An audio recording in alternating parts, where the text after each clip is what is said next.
What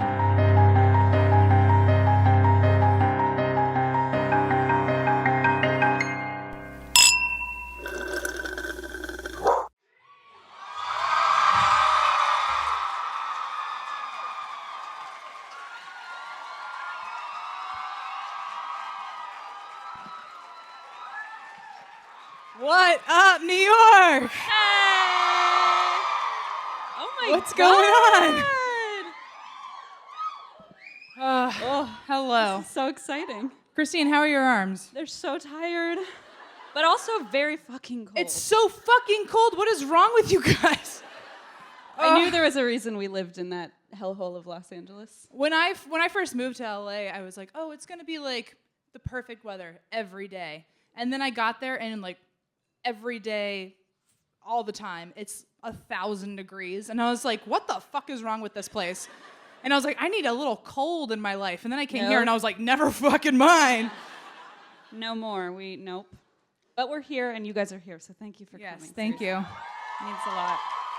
I like to consider New York my pseudo home. Both my parents are from New York, so I have New York blood, even though I've never lived here. So thanks for that. Good one. Thank you. Do you guys like my anecdotes? Yeah, it's really natural. We're really good at riffing, right? Riffing, yeah. Riffing? We were told to riff earlier during the sound check, and we didn't know. We were like, sat there. Anyway, thank you guys for being here. Yeah. So nice. We have a drinking game for you. Right. Yes. If We want guys to are warm you willing. up a little bit before you go back outside. Yeah. So, yeah, warm yourself up. Yeah. So, it's pretty simple. You're pretty much going to get hammered. That's everyone wins, Especially me. So especially Christine. She brought a whole bottle, so I did. Catch up. It's half gone already, but I'm working on it. So, drink once if Christine says listen. That doesn't happen though very often, so don't worry about it. Say drink again. Don't say anything. Don't say anything. Sorry. Can you tell I don't know what I'm doing up here? Also drink once if Christine gasps. Also very rare. Because I make the rules and it's pretty much anything Christine does, drink once if Christine says sure. That one does happen pretty often. Yes. But also drink if I say fun fact. Because here's the thing, the facts are never fun. No. In fact, they're pretty fucked up. Yeah. Also drink twice if we bring up our sweet babu, little baby Gio. Oh, I miss he's him. so sweet. Drink twice if we tell Eva what to do. That happens. That will happen. It's happened a lot already. Just already drank twice. Yeah, just do it now. Is there anything else? I think we're good. I mean, we're good. we usually just make the rules up as we go. Also, so. for a bonus round, drink twice if I go, honestly, it's just fucking funny. I always get so happy when I think Em forgot that one.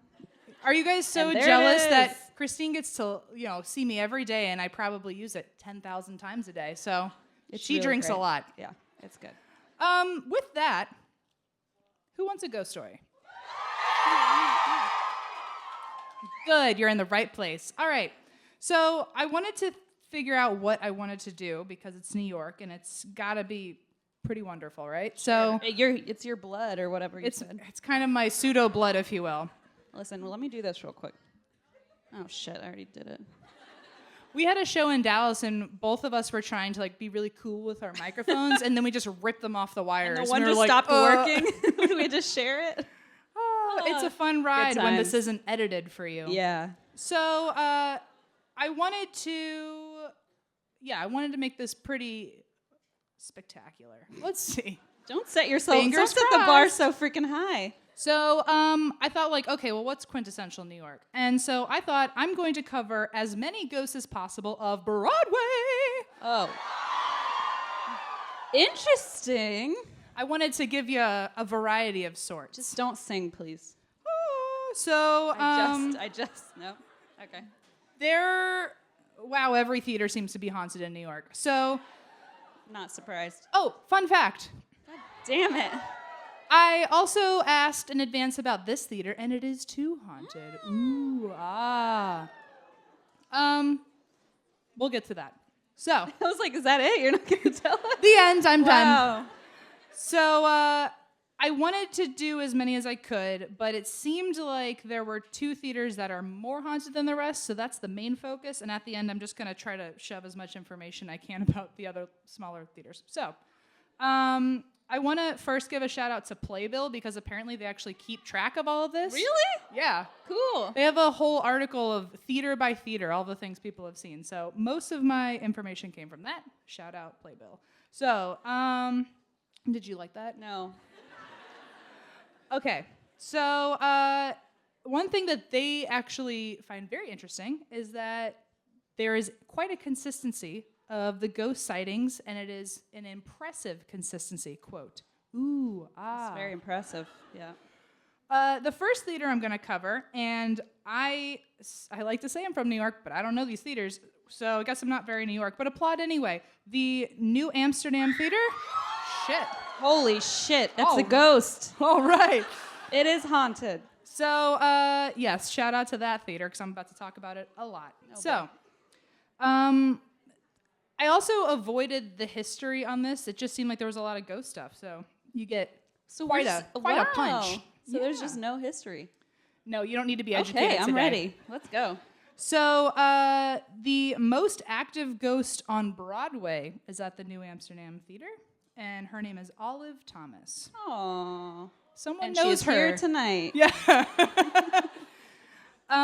She was a chorus girl and appeared in the 1915 variety show cast of The Follies. Ooh. Okay, because I didn't know. I was like, I don't know if that's important. You do this glance up, like in fear. I like And I feel like affirmation. I have to fill in. Oh my god. Right. Every now and then I'm like, look scared. Fantastic. So she went to New York at 16 and won a contest called The Most Beautiful Girl in New York Oh City. my god, me too. Oh. Well, What a coincidence. uh-oh. So she then modeled and wound up on the cover of the Saturday Evening Post. Oh. I guess this is a little history, huh? Oh, you Whoops. tricked us all. I lied. She was then moved from the Follies on the main stage upstairs to the Roof Theater for, quote, a naughtier group called the Frolics. Where she was painted nude. She was Ooh, painted nude. Okay. Also, I didn't write this down, but I remember it. Fun fact. So one of the people that owns the theater then bought the nude portrait and put it in the theater, and he was like, "Oh yeah, it doesn't mean anything. I'm not like attracted to her or anything."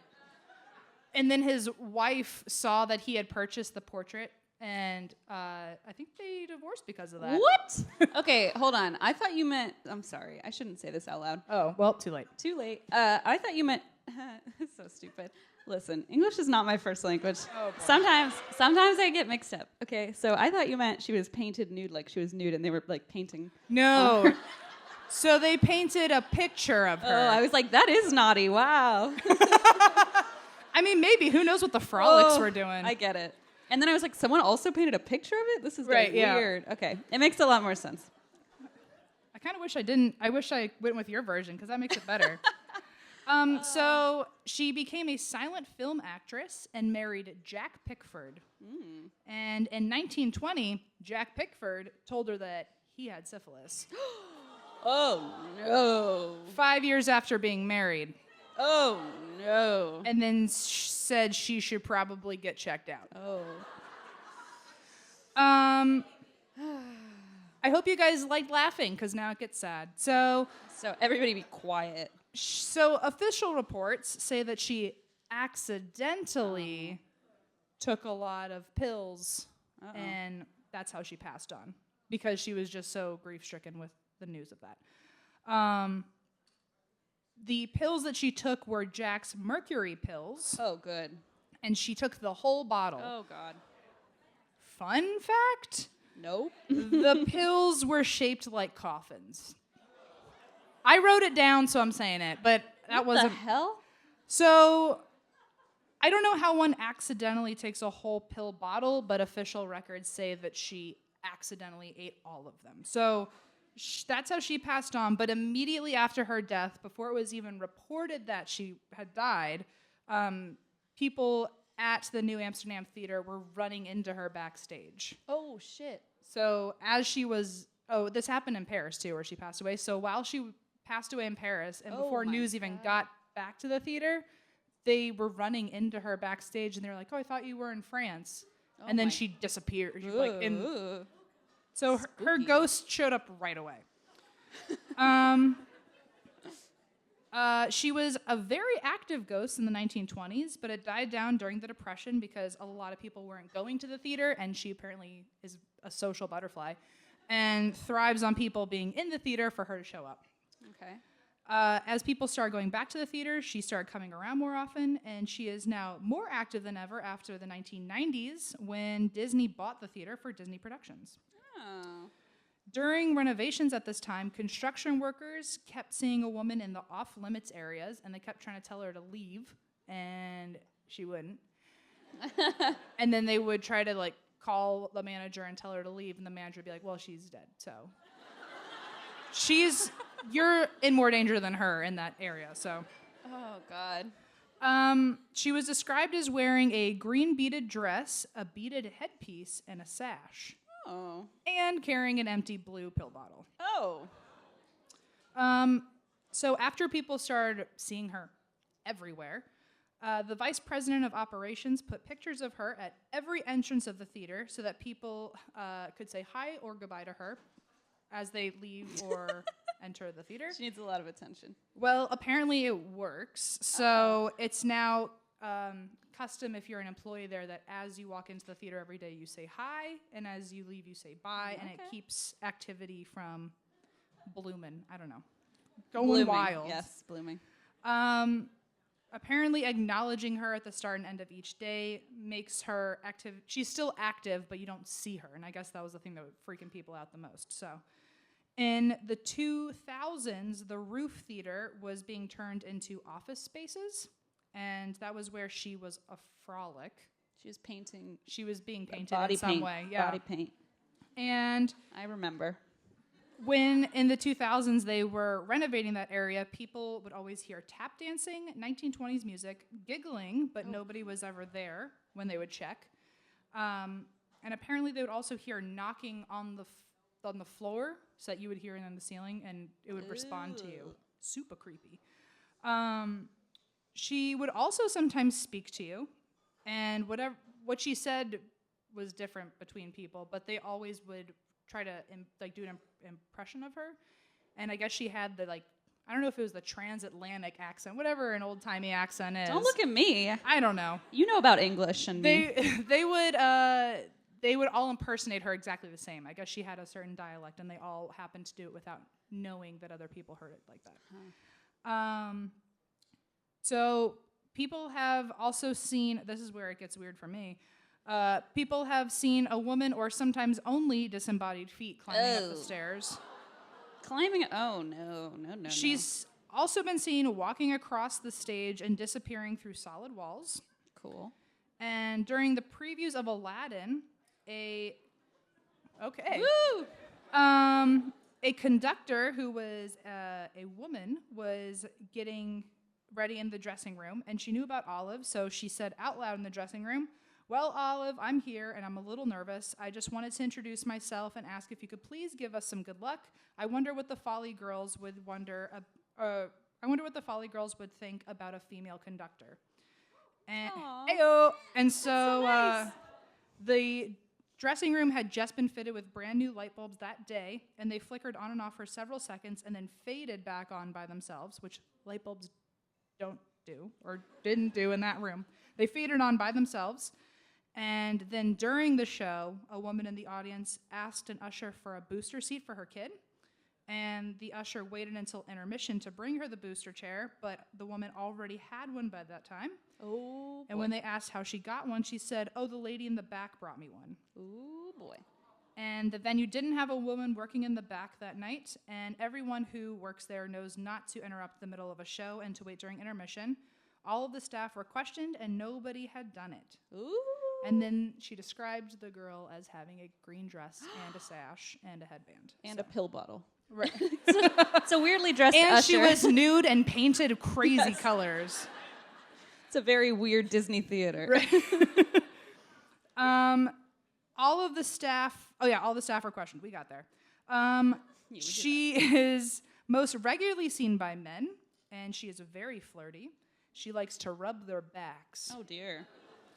Men have reported smelling perfume and hearing a woman whisper, "Hi, fella," into their ears. Did you like that? Yeah. Hi, fella. That's fun. She has shown up to the security guards in dressing rooms when they're alone. One elevator man actually saw that in one of the floors had... I'm looking up like that's where the fucking floor is. Saw that one of the upper floors had like called for an elevator. So he got on the elevator and rode it up to the floor, and nobody was there except Olive in her green dress, smiling at him and giggling, and then faded away as the doors closed on him. And he was like, Yikes. It's said that if you see her, be calm and don't overreact so you don't scare her. And I'm like, fuck you. I'm scared. I am allowed to act however I want.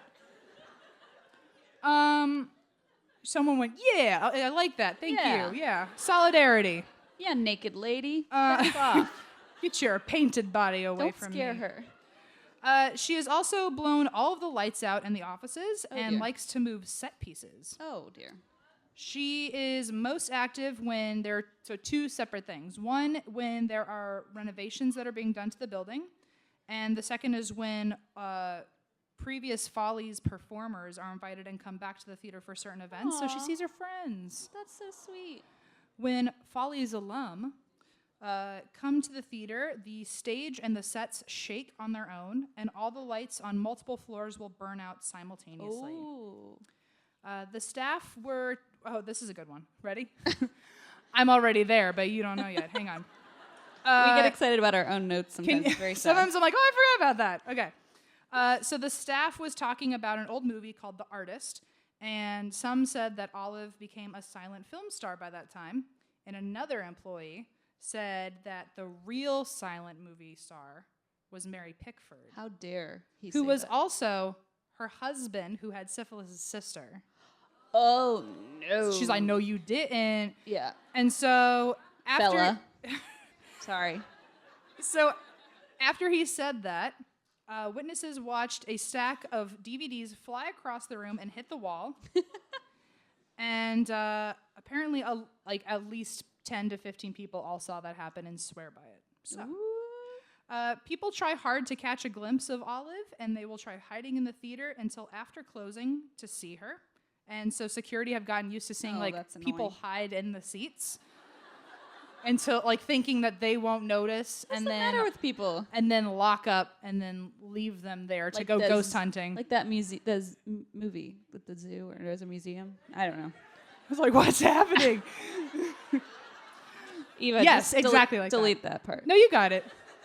Eva, edit that out. Edit that, please. So I need more. Hold on. You keep going. You're doing great. Okay. See, I like affirmation. She knows that. So you're welcome. Yeah. So since I feel like everyone's just gonna watch you, and I feel jilted. Don't look at me. Okay. So anyway, I'm just kidding. So so there's all these little heads of people just hiding in the chairs, and they think security guards are not gonna notice. So the security team at the theater now have a routine where they actually basically do a whole look around. I don't know what the right word is. Patrol the area. A little looky-loo. I don't know. A lookaroony. A lookaroony. And I'm trying to make that a thing. It doesn't work. I add Rooney to the end of it. Christine loves adding Rooney to anything. Just do a little Parker-Rooney. Nope. Okay. We'll work on it. So the security people now do 2 rounds of patrolling, and the second time they have to check everything, inside closets and everything, to make sure that nobody's hiding out. Here's my favorite quote. So, oh wait, I'm not there yet. Haha. What a tease. It's coming though. So Olive only appears when you don't want to see her, which is very fun. So those people in the seats are just screwed. They're just right. It's you're gonna sit there and be really disappointed in 12 hours. So she, for example, she doesn't show up around Halloween, or if they do a ghost tour, she doesn't show up. She only shows up right around when you kind of forget that she's there, and then like good. you open an elevator door and she's standing there. Fantastic. Cat. Oh, and you have to like be calm because you don't want to scare the ghost. She is really something. So here's my favorite quote. When people try to find her, they can't. You don't find Olive. Olive finds you. What the fuck? It's a little fucked up, I think. Yeah, a little bit. So other casual things that happen in this theater are, I'm just going to read through them real quick. Noises knocking, doors and cabinets opening, lights flickering, cold spots, mists, orbs and photos, objects and furniture moving on their own, voices in your head, seeing apparitions, distorted faces and reflections, watching figures walk past you, and feeling your arms and backs being touched. Hey everyone, remember when I did that ad for blankets and sheets? If you haven't heard it yet, expect it later in this episode, but a perfect pairing. Now we're talking about pillowcases, especially Blissy pillowcases. I had no idea that a pillowcase could do so much for you. I used to wake up having these, it always felt like a film on me. My skin always had blemishes. My hair was breaking and was super frizzy. And realized if you just got a Blissy pillowcase, you wouldn't have those problems anymore. You can see healthier skin and hair in weeks. It has anti-aging properties. It reduces fine lines and wrinkles over time. And it also eliminates frizz. So if you're someone like me who's got a lot of frizz going on up there, this Blissy pillowcase is really going to save you. It promotes better sleep. It's easy to care for. It's machine washable. And there's over 70 colors, including a Wicked line. Are you kidding me? Because you're a listener, Blissy is offering 60 nights risk-free plus an additional 30% off when you shop at blissy.com/drinkpod. That's BLISSY.com/drinkpod and use code DRINKPOD to get an additional 30% off. Your skin and hair will thank you. We all know that I have ADHD, and sometimes I am just having these racing thoughts at night, but you know what? I don't have to worry about that because Boll & Branch sheets quiet all that noise, wrapping you in a softness so extraordinary that your body and mind effortlessly drift you to sleep. I'm not thinking about that song that I can't remember the name of. I'm not thinking about, where's my passport? Their signature sheets are made with the finest 100% organic cotton, so you can spend every night in the softest feeling imaginable, and these best-selling sheets feel buttery, breathable, and get softer with every wash. Truly, actually, buttery is the perfect word. Oh my God. Not only that, they have a waffle. This is not part of it. They have a waffle blanket, like a waffle print blanket. It's divine. I don't know what it is about me and waffle print these days, but they have a waffle blanket as well. Just giving them a shout out. It's very lovely. Feel the difference an extraordinary night's sleep can make with Boll & Branch. Get 15% off plus free shipping on your first set of sheets at bollandbranch.com/drink. That's Boll & Branch, BOLLANDBRANCH.com/drink to save 15%. Exclusions apply. See site for details. Well, that's that on that then. So that's one theater down. But we got more. Don't worry. Good. It's not all about Olive tonight. So Stop insulting her. She's going to show up. Oh no. Nope. That's too live of a show. Whereas, my anxiety would not be able to handle a ghost on stage. I'm already sweating. So the next one up, and again, I think this is a pretty big theater. The Belasco Theater. Okay. I think it is too. Sources say yes. So the main spirit in this theater is the original owner, David Belasco. Wonder how we named that theater. He was once known as the Bishop of Broadway. Oh. Because he used to dress like a priest. Okay. No comment. Thanks, priests. Yeah. No comment. And people also nicknamed him the monk, which is like not even a priest. But whatever, it's fine. They built the theater in 1907, and it is fun fact. This is the 6th oldest theater in Broadway, and he loved the theater so much that he actually also lived there. He just moved in. What a nut job. Well, I don't want to insult him either. I feel like these people are just going to come after me. Oh, yeah. So while you've said that, Christina and I have realized that we have absolutely primed ourselves to think that every hotel we're staying in is either haunted or surrounded by murderers. There's definitely in every ceiling of every hotel room. Last night there was something happened. Yes, it did. Tell Tell away. the tale. Well, I was playing Pokemon, and that was it. I just wanted her to admit that was the story. And I was sitting there, and I heard Em like start coughing and like make the M noise, the throat clear. And I like chuckled because I was like, oh God, I can hear him through the walls. And I knew that like their room was on the other side. So I texted Em and I was like, I just heard you cough. It makes me miss you, blah, blah, blah. And then I get back, I'm downstairs. And I was like, and I did not believe you. I was like, you are so full of shit. So I ran into the hallway. I wasn't wearing pants, by the way. And I ran into the hallway and Eva's like, comes out from the other side. And lo and behold, you were coming up from the other side of the hallway. It's very spooky. And then I got to sleep in that room. Yeah. Well, and then Em goes, I wonder if it was, what did you say? I didn't like it. I was like, I wonder if it knew that I wasn't in the room, so it was like trying to make fun of me. Or I wonder if it knew you were alone and it wanted you to hear something. It wanted you to think I was there. I was like, what the fuck, Em? I was up till 4:30 a.m. playing Pokemon because of this, so it's been a rough night. But every single place we have for sure thought it was either haunted. Somebody just asked where we're staying. We're not going to tell you that. I did do that at one show. I did announce where we were staying, and then I quickly... Well, she said half of it, but it was the obvious half that anyone could pick up on. And then I looked at her and I was like, shut the fuck up, man. And then I was like, the Westin. And I was like, no, everybody already heard. That didn't. But yesterday, I know, so there was a ghost thing in this hotel? I don't even know. Yesterday's hotel.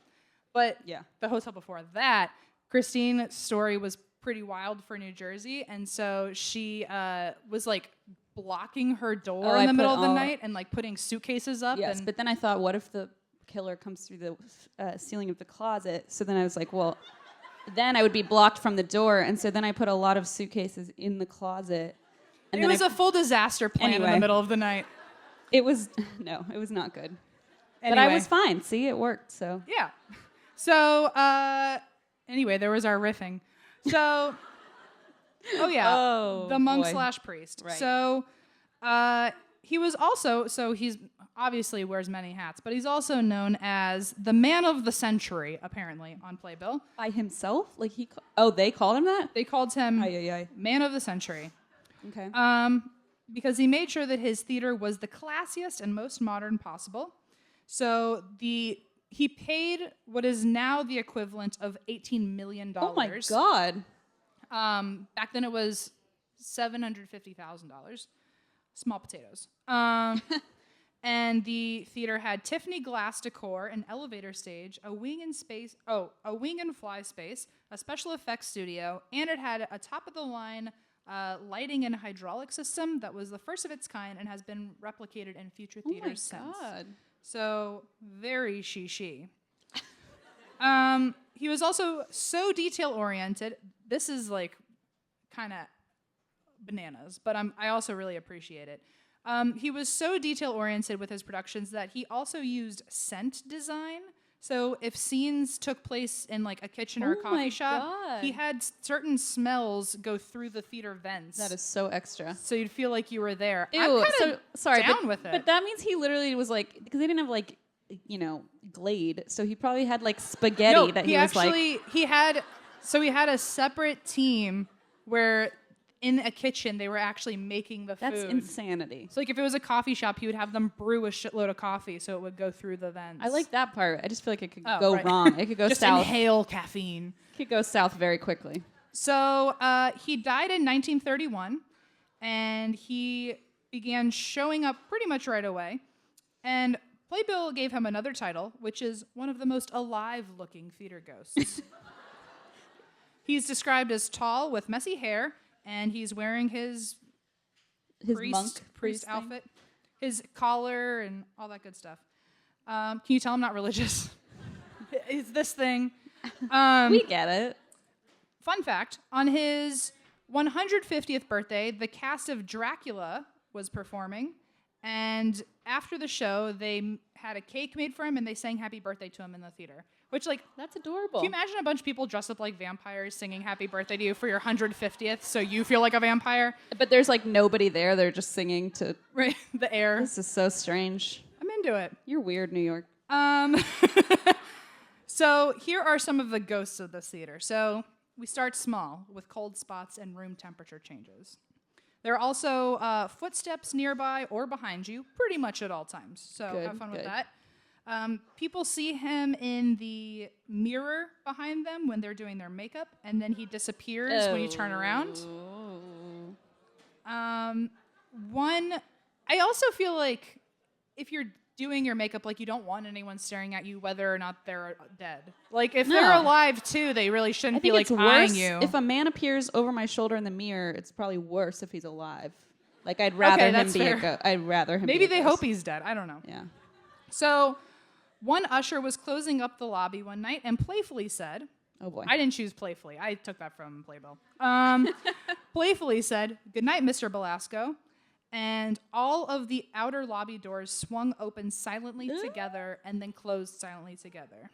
Aww. Yeah, it's like, oh. Peaceful. I think. I don't know. So an apparition of him has been showing up in dark stairways and hallways, the best places for a dark apparition to show. No. At 4 p.m. on the dot every day, if you have a dog, bring it to the theater and you will see it growl in an empty room where there's no one there. But apparently it happens every day at 4. Any dog in the theater just starts freaking out. Aww. Test it yourself. But don't tell anyone we told you to do that. Yeah. Because it's probably not allowed. Right. So apparently the candles, so on the candelabras for one of the sets had 6 different chunks of candles, and one of them kept blowing out and wouldn't stay lit, and then they finally were able to keep it lit, and the entire candle melted, and the others didn't. So that's supposedly, I mean, it's weird. It is weird. So I yes. put it in. Women have heard their bathroom doors locking and unlocking, and the bathroom glows a weird blue color What at a night. pervert. I don't like that he keeps showing up while you're trying to like get ready. Well, you're not wrong, because apparently most of the time is when women in the dressing room bathroom are showering. Okay, well, So, there you go. I told you. You nailed it. I get the vibe. I just know. So office doors will also lock and unlock themselves, which obviously frustrate the staff. And in case you didn't know, and the show Hedwig and the Angry Inch actually wrote a nod to Belasco in their script. Really? When the character says, "The front door in my office suspiciously locks itself from time to time, and I know it isn't me doing it." That is apparently when they performed it at the Belasco. They were saying, "Stop fucking locking the doors." And although it is now sealed shut, the private elevator that used to go to Belasco's office is still heard running on its own. Oh, that's creepy. And people have heard a man arguing, and when they follow the sound to see where it's coming from, it leads them to a portrait of Belasco. It's super creepy. Mm-hmm. And doors will, like I said, swing open and close. The curtains will fly open, and puffs of cigar smoke will come out of nowhere. That's cool. I don't know. Also, Belasco loved watching shows from the balcony, so sometimes a dark figure is seen in the balcony staring at the stage. Creepy. Many women, you were back onto that whole shower and locking the door Told you. thing. Many people have reported feeling their butts being pinched and squeezed. Come on. That's just too on the nose is what that is. Which, also your butt being, whoever's pinching butts in 2019, it's just, pinching is never fun at all. No. People have heard... PSA.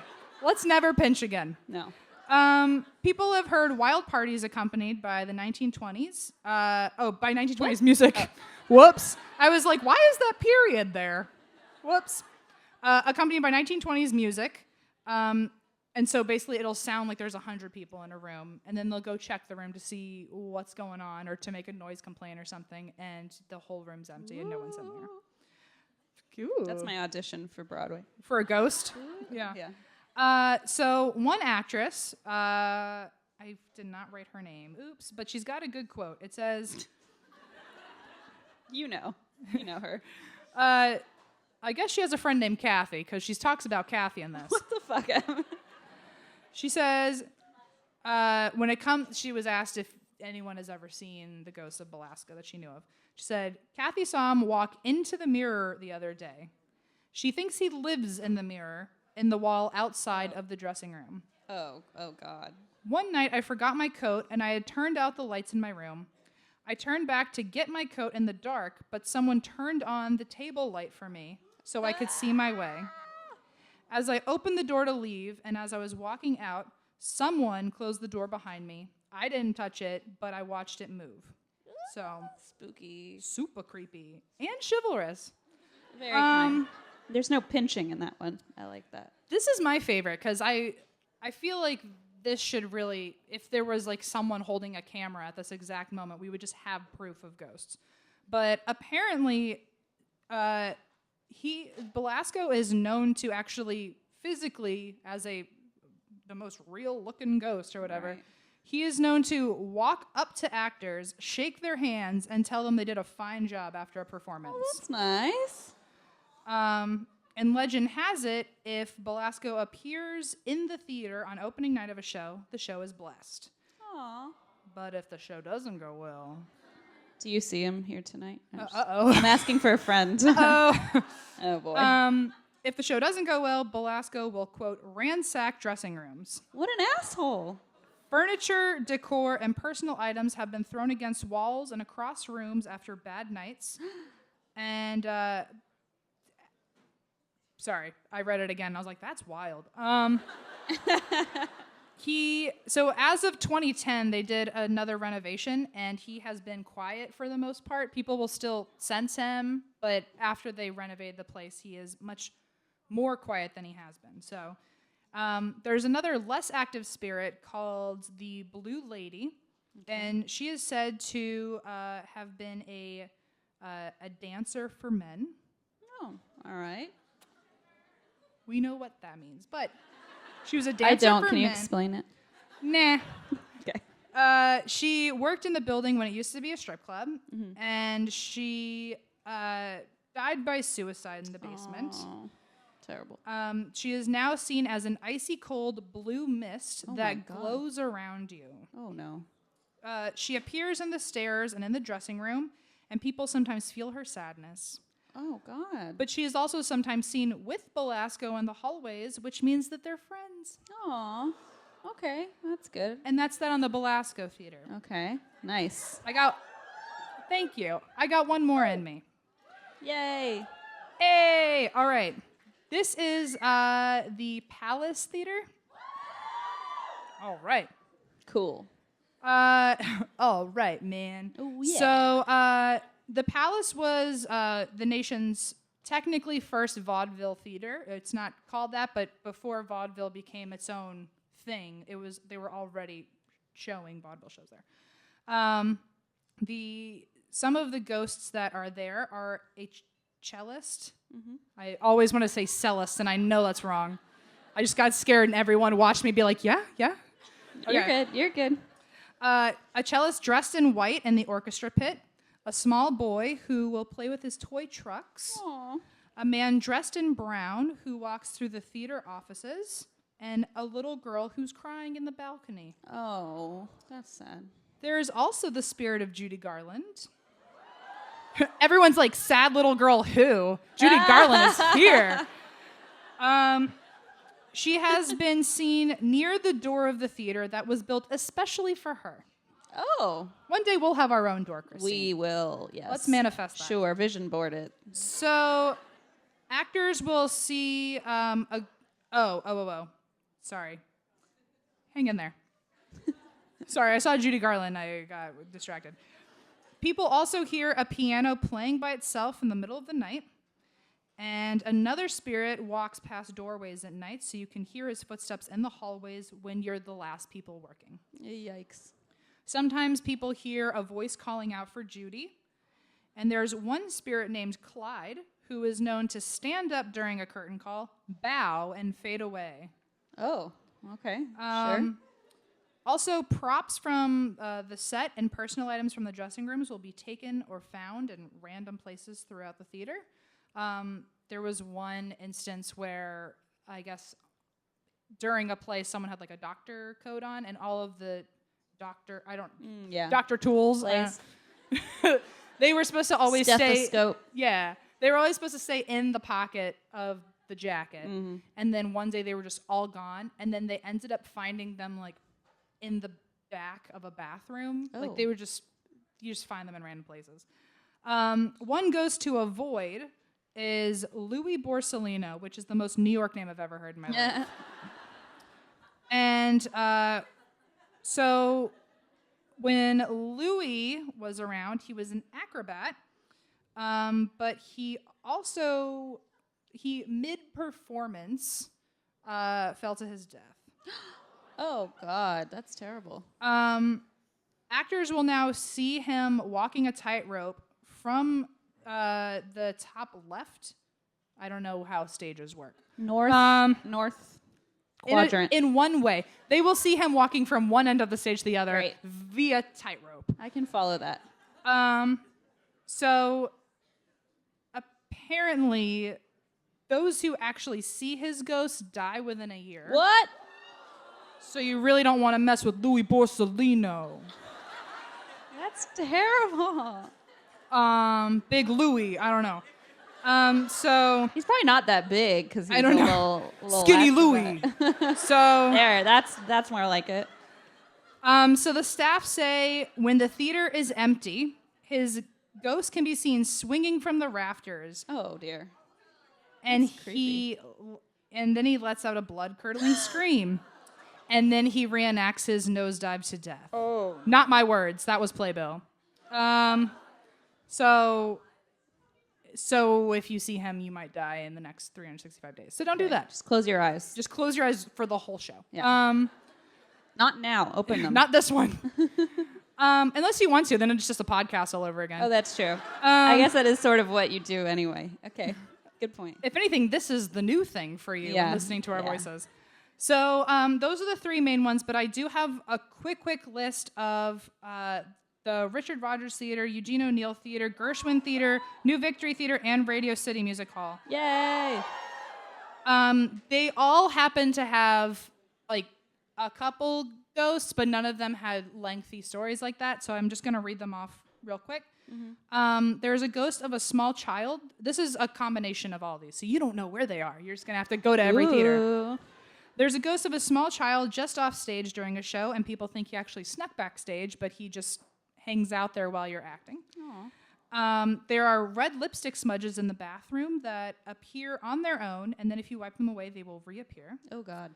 There are items that fall from the upstage prop shelf onto the stage, one of which at one point during a play were gardening shears. Oh, Jesus. Actors hear their characters' names being whispered into their ears on stage, which is so distracting as an actor. Hey, fella. Hey, fella. I like that better. People think they bump into someone behind them, but no one is there.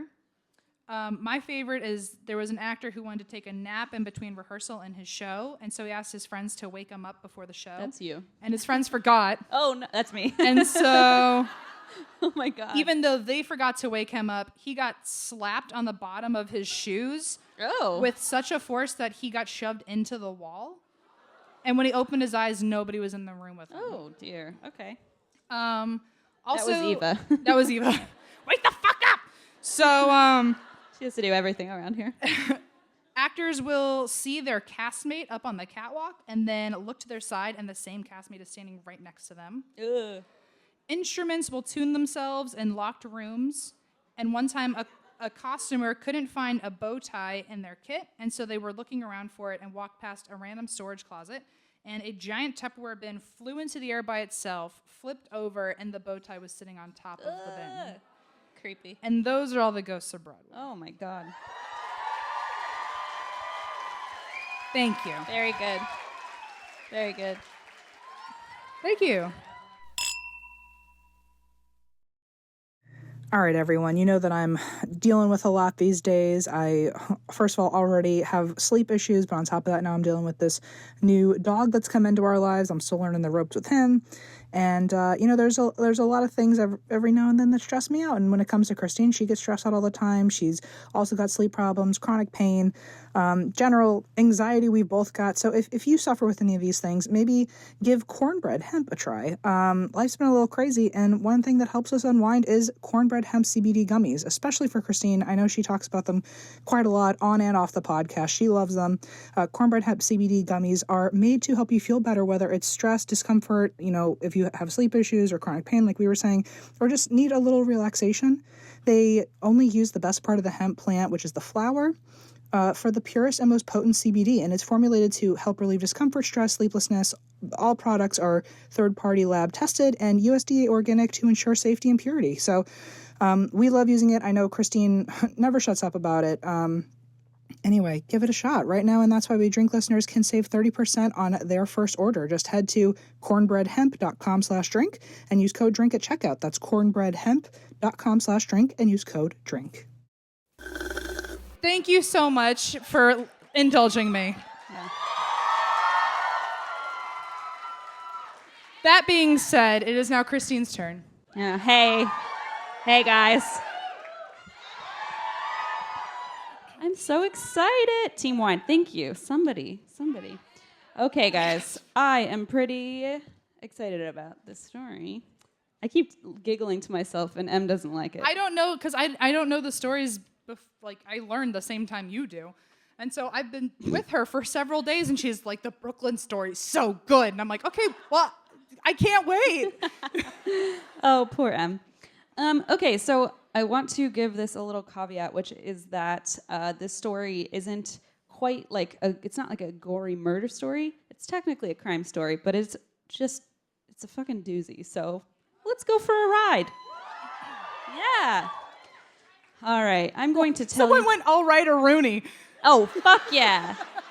Fuck yeah, Rooney. Here we go. It's going to catch on, I swear. So this is the story. Thank you. This is the story of George C. Parker, the greatest con man in New York City history. Ooh. All right. All right. Someone's ready. I'm ready. So George C. Parker was born in New York City in March 1860. He did graduate from high school, but then quickly realized that rather than follow an ordinary career path, he had a knack for the fine art of swindling. Swindling. Fine art. It is a craft. It is, yes. So he quickly adopted a variety of aliases, including James O'Brien, Warden Kennedy, Mr. Roberts, and Mr. Taylor, and he started scamming people by selling the Brooklyn Bridge. I'm not even kidding. I was absolutely drinking wine when I wrote this, and I was like, I'm not understanding this right. But that's right. This is really what happened. Okay. So it started kind of as a whim. So in 1883, when he was in his early 20s, that's when the Brooklyn Bridge was completed. See, we drove over the Brooklyn Bridge, and I kept going, and I was like, oh, that makes so much sense now. Yeah, I was being extremely annoying. She kept being like, is this the Brooklyn Bridge? It wasn't. And I don't fucking know. I don't think it actually was the Brooklyn Bridge, but anytime we were on a bridge, I kept going, oh, the Brooklyn Bridge, and I was like, and Eva and I were like, how do you know so much about bridges? Like, we're not even from here. I know absolutely nothing about bridges. So basically, the Brooklyn Bridge was completed, and Parker decided on a whim to see if he could sell it to an unsuspecting tourist. Us. Me, yeah. It turned out to be so easy that he tried it again a few days later and succeeded. He dropped all of his other cons and went into Brooklyn Bridge sales full-time. This is so absurd. Okay. So, believe it or not, George C. Parker is actually not the only man to have sold the Brooklyn Bridge. Another man named William McCloundy, also known as IOU O'Brien.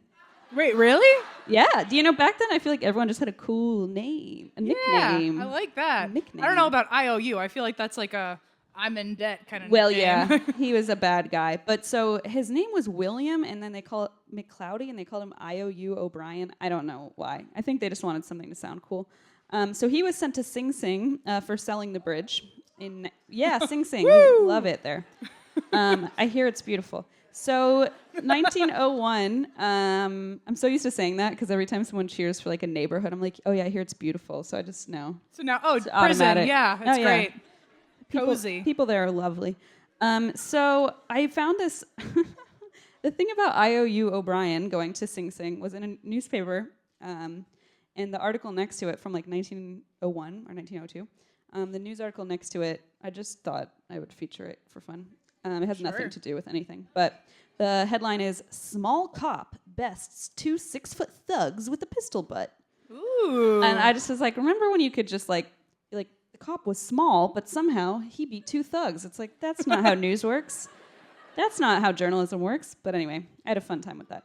So this guy went to jail, right? But then Parker is like, no, I'm going to do this better. And he takes it to the next level. So his plan was super thought out, carefully executed. What he would do is he would target the immigrants coming to New York through Ellis Island. Yeah, it's actually very fucking shitty. He's not a great guy. He'd bribe the men working the boats that would ferry the immigrants to New York, and then those guys who were working on the boat would basically do recon and find out which of the people on the boat seemed well off and had some money, or were carrying a lot of cash on them, and then they'd report back to Parker and be like, oh, these 3 guys have a lot of money and they're worth targeting. Right. And then so Parker would basically be waiting on the other end. So he'd be kind of just stationed at Ellis Island being like, I have a deal for you. Right. It's wild times.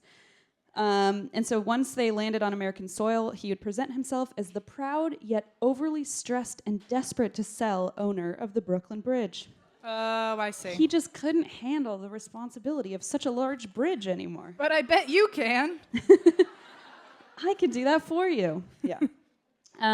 So he would then produce impressive forged. So he'd bring them back to this office. He had a literal office space, and it said owner of Brooklyn Bridge and the whole 9 yards. Yeah, just ridiculous.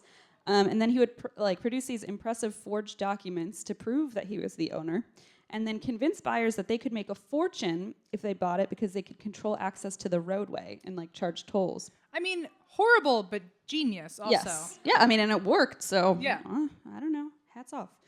And it's also important to note that these people, it's very fucked up. They're extremely vulnerable victims. They were in a new land. They didn't understand the law, and basically all they had heard a lot of times of America was oh, it's a land of opportunity. Right. So who knows? I mean, this guy's just very Maybe convincing. Someone will sell you a bridge. You can do anything there. Who knows? There's a lot of bridges out here, I think. So yeah, I was on one. I was on one earlier. Parker, I told you it was the Brooklyn Bridge, the 3 different bridges. I called them all that because I don't know any other one. Okay, so I think one of them was also not in New York. It was in New Jersey somewhere, and I was all Brooklyn some Bridge. or none of them could have been the Brooklyn Bridge. We just don't know. So Parker knew not to play. Hold on, rewind that. Pretend you didn't hear that. Okay. Parker knew to play not only into their gullibility, but also their vanity by convincing them that they were smart and successful enough to become a great capitalist in America and start this new business venture. And unfortunately, this is just crazy, on a number of occasions, the NYPD had to remove Parker's victims as they were attempting to erect toll booths on the Brooklyn Bridge. Oh. Which they believed they now owned. And this became so common that the police were like, you don't own the bridge. And they're like, no, I bought it. And That's you don't own the bridge. Sad. It is. It's very sad. So why the Brooklyn Bridge, I hear everybody asking. Well, let me tell you why. There were several reasons. I feel like I'm giving a PowerPoint at school. Slide 1, word art. Okay. So there were several reasons why he picked the Brooklyn Bridge. Its proximity to the port made it highly visible to newcomers, and the size provided opportunities to show it off from a distance so he wouldn't have to get too close, because the cops were like, somebody is telling these people if we can buy the bridge. They all somehow think that they own this. Yes. What's going on? Yeah, so he would stand far away, and he's like, look at it, I own that. And most importantly, the bridge's fame was its most famous asset. According to the New York Historical Society, the Brooklyn Bridge was one of the 2 best-known symbols of America, the other being the Statue of Liberty, which Parker also sold. Oh, my God. So that happened too. No. Parker sold a number of New York landmarks. you know, English. Depending on how far away you are, it becomes a landscape. Thank you. You know? Yeah, thanks. That's what I meant.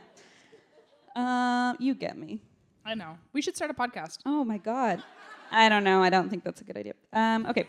So, Parker sold a number of New York landmarks, including the Metropolitan Museum of Art, Grant's Tomb, and Madison Square Garden.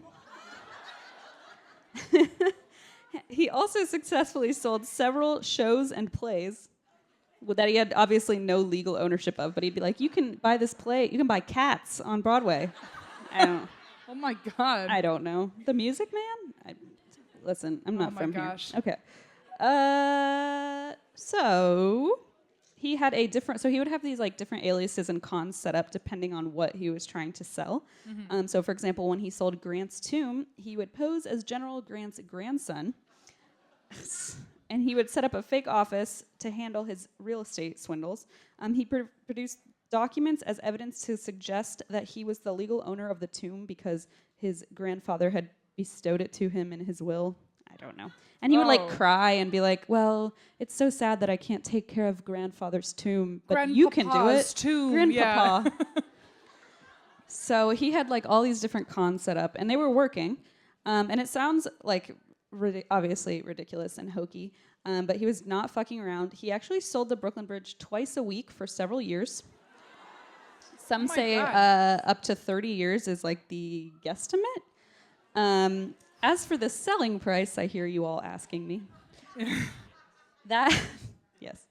It varied from person to person, so he would kind of like gauge where they were and try to like sell it at a certain price point. And that would be anywhere from $50,000 to $50,000. Oh, yeah. Wow, that's a lot of money. $50,000? Yes, back then, yeah. So I absolutely did not Google how much that is. It's probably like $900 million. If my inflation calculator is correct. Okay. Anyway, so it was basically dependent on how wealthy the person looked and seemed and like the intel that he got from the people working on the boat.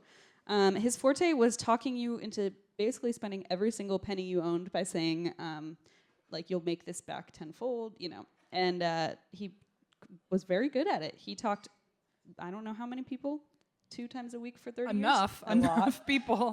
Into spending every penny that they had, which is just fucked up. He even accepted payment installments if his victim didn't have enough cash up front. And some of his victims actually paid him regularly for months before realizing they'd been duped. I guess they just went to set their toll booth up finally, and right.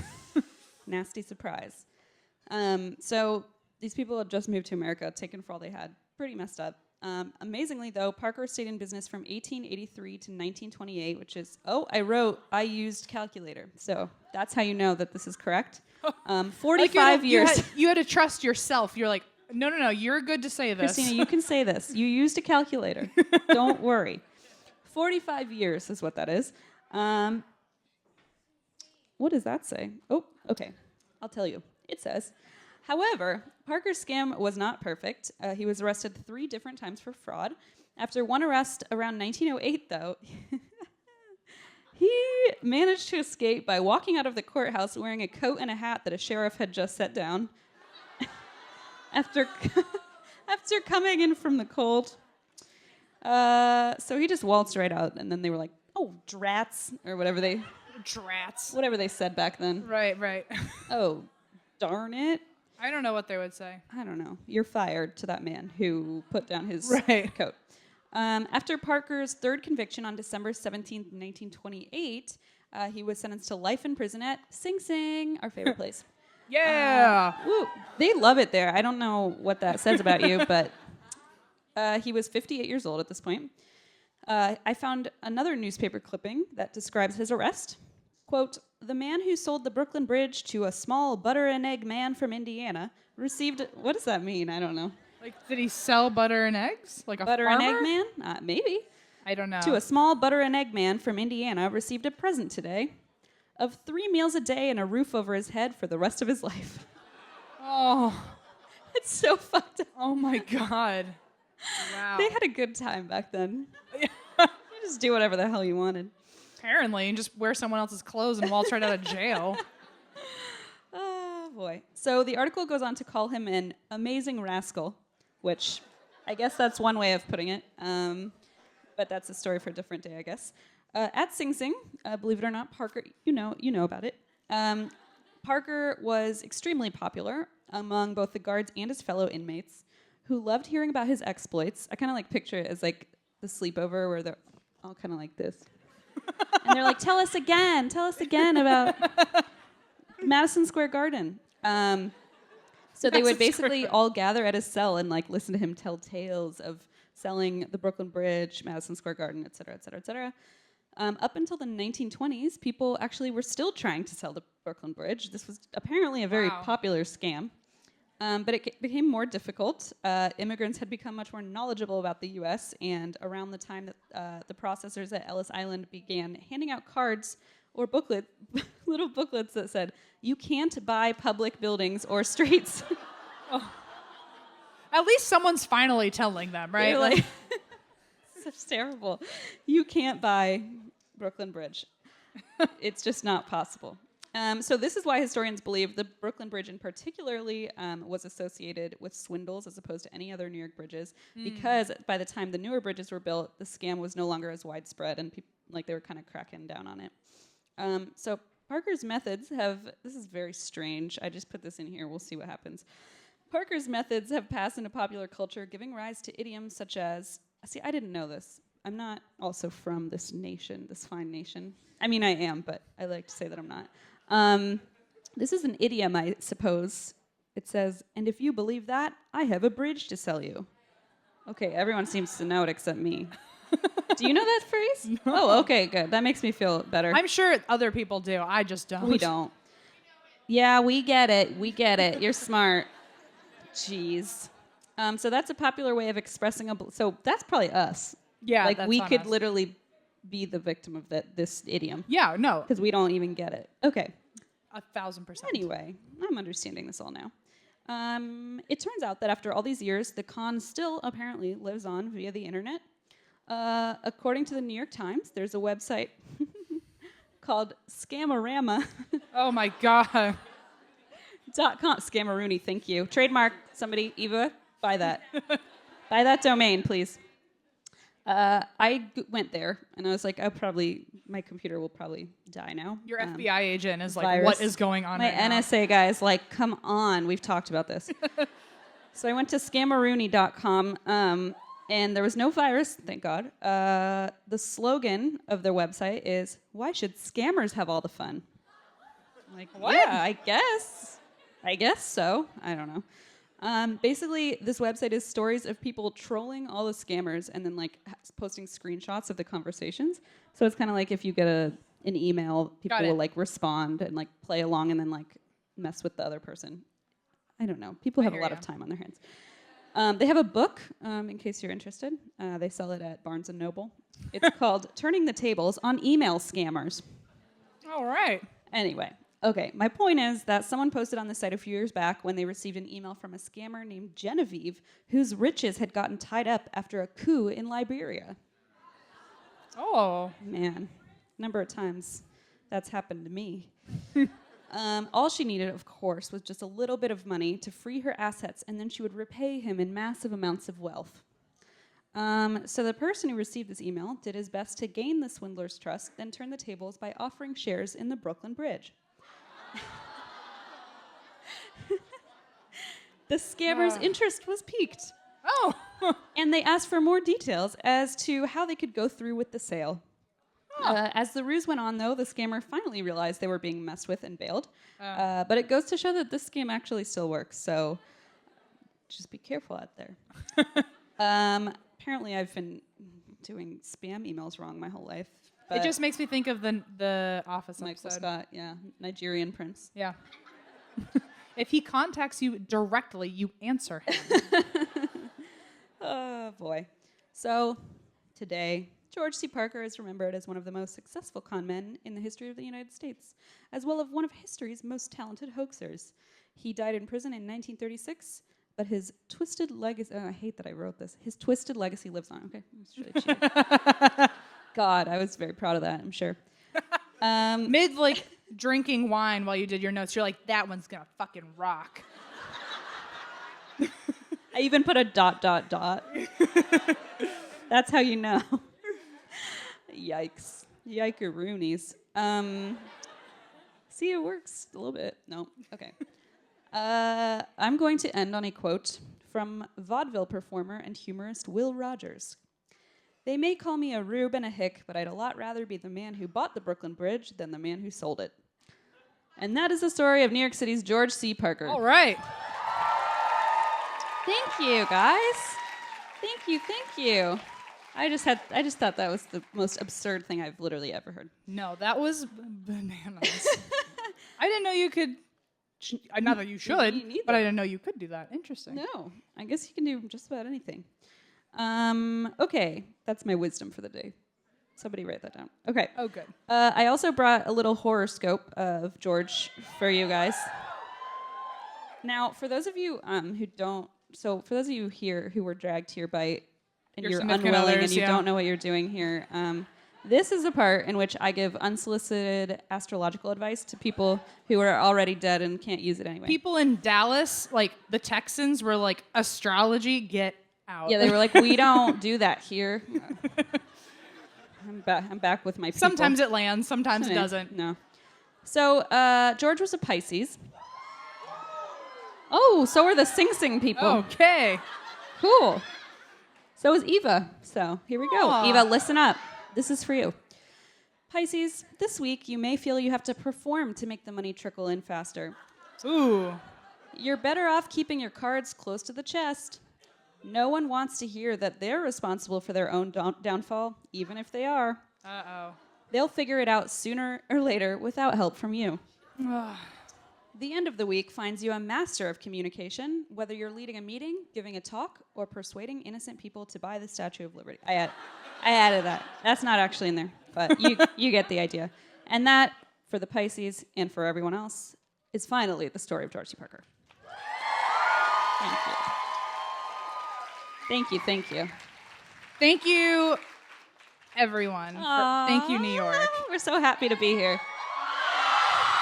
Thank you guys so much. Thank you, Brooklyn. We love you.